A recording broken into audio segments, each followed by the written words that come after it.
നെല്ലിയാമ്പതിയിലാണ് കേട്ടോ. വീട് ഉരുളണമെന്ന്. നെല്ലിയാമ്പതിയിൽ ഇങ്ങനെ അധികം ആരും കാണാത്തൊരു സ്ഥലമാണ്. നമ്മളെ റോഡ് സൈഡിൽ നിന്ന് അങ്ങനെ കാണില്ല, അതിൻ്റെ ഉള്ളിലോട്ട് കയറിയായിരുന്നു. എടാ ഷാറൂഖ് ഖാന് നല്ല രസം കേട്ടോ സ്ഥലം. ഞായറാഴ്ച കൊണ്ട് തിരക്കുണ്ടാവും വിചാരിച്ചു, തിരക്കൊന്നുമില്ല. പാവങ്ങളുടെ കുട്ടിയായ നെല്ലിയാമ്പതി.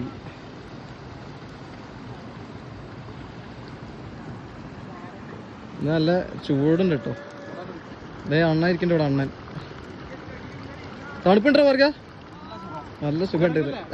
ഇതേ പോടെ അവിടെ KSRTC ബാക്കില് മാറി നിൽക്കടോ ബാക്കിന്ന്. KSRTC പോണോക്കിയേ എന്തൊരു ഭംഗിയാ.